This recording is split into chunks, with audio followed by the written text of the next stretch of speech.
Good morning everybody, Stephen Howson, this is Full Time Devils, this is your MUFC Daily. Hot on the heels of last night's emphatic, if unexpected, 3-0 victory over Stoke at Old Trafford, there's absolutely tons of news this morning. Last night's game, I've pored over it, I've rewatched the match, and I've looked at all the stats, and I still can't actually work out what was so different from our previous performances that enabled us to get the victory in such a fashion. Now, I think we probably took a little bit more risk in the final third, and we was a lot more clinical in the final third, but apart from that, it's very similar to how we've played all season. So hopefully, whatever it is, we've just kicked into gear. Maybe it's a little bit more movement in that final third. Whatever it is, let's hope we can push on to the end of the season and try and get into that fourth spot, the Champions League qualification being an absolute must for us. The big news that broke during the game was that Ryan Giggs wasn't in his seat, which cued a lot of speculation about where he was going, and a blag Twitter journalist who tweets at journalists, actual journalists, and says, thanks for having dinner with me this morning, or thanks for having breakfast with me this morning. And then journalists reply saying things like, I don't know who you are, mate, what are you on about? He started the Giggs to Celtic rumour, which then just took fire during the match. You know what it's like during the match?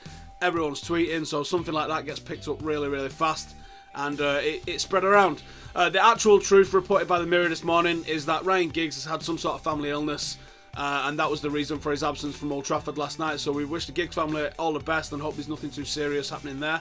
The next thing on the agenda is that Pep Guardiola has caused absolute panic at Old Trafford. This is reported by The Telegraph. Now, I do think he caused panic amongst the supporter base, but I don't believe that he caused panic at the board level, because I'm pretty sure that Manchester United knew we wasn't getting Pep Guardiola. So I don't think that the announcement on deadline day comes as a surprise to the United board. Supposedly we weren't in for him at board level, which means that when Fergie went and asked what was going on when he went and visited him in New York, he was probably told there, I'm going to Bayern Munich and then I'm going to Manchester City. United fans in Red Issue reported it in 2012 or 2013 that Pep Guardiola would be going to Manchester City in 2016 on the heels of Baristian being announced as the director of football or whatever his job is at City. So if it was known by the likes of Red Issue, I'm pretty sure our board would have already known that Pep Guardiola wasn't coming to us and we wasn't just like hanging by the phone hoping he was going to ring us.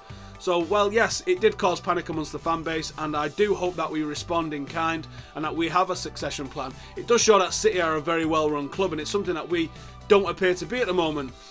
If it was true that they was lining him up in 2012, that means that they lined up not their next manager, but their next manager when they already had Mancini. So when they had Mancini, they knew they was getting Guardiola with a manager in between. That's forward planning. It's kind of creepy that they knew that they was only going to have someone for 2-3 years, but at least they're actually forward planning, whereas Manchester United, we don't appear to have any sort of forward planning at the moment, and on the back of that, the club seems like we don't have any direction. And there you go. Deadline day also brought up no transfers for United, but it does look like we flung a bid in for someone, Omar, and I'm not even trying to pronounce his second name. We slung a bid in for this guy, as reported by Sports Witness, right at the death. 10 million, wasn't enough for his club, and they've advised us to come back in the summer. His agent come out and said something like, let's wait and see what happens throughout the night. So maybe we did put a deadline day bid in for someone. I trust Sport Witness, so if they're saying that we did, then I'd probably, in all probability, believe that we did. The next one up on the agenda is Michael Appleton, former United Academy graduate, class of 92. You know, he's all that sort of caper. He's the current Oxford boss. Apparently he's turned us down for new academy chief, director of youth academy, director of youth, whatever title that is that we're going to bestow upon him, to replace Brian McClare after the job has been vacant for 12 months.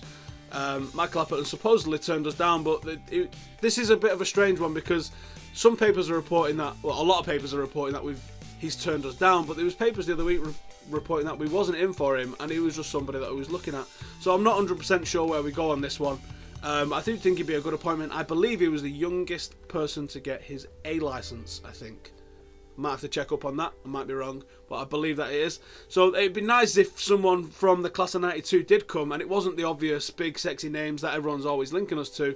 There's some really good managers and coaches that have come from our academy that are doing great stuff elsewhere in the world of football, that are getting experience that we shouldn't discount, and Michael Appleton is one of those. Finally, the last one on the list is Nick Powell. His Old Trafford career looks like it's come to a complete and utter halt. He's off on loan to Hull as of deadline day.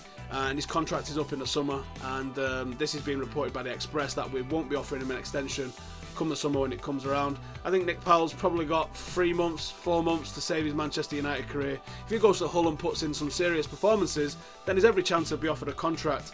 But this is one where the player's got to look at himself and say, you had the world at your feet, mate, and you have absolutely thrown it away. When he come on and scored, I think it was his debut, when he scored against Wigan, this kid at 17 looked like he could do anything in the game. He looked absolutely fantastic. Since then, his head fell off a little bit, decided that he didn't like football. He's come back and he's had a couple of games for us this season, but he's not really looked amazing, has he?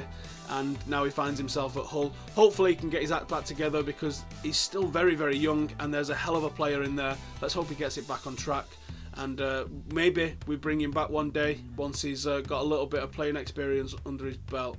So that's it for this morning. Stick it in the comments what you thought about last night's performance. Can we kick it on?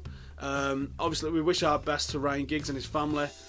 What others did we have? Oh yeah, with the Pep Guardiola thing. Do United need to act? Do we need to act? Do we need that plan in place? Is there a plan in place?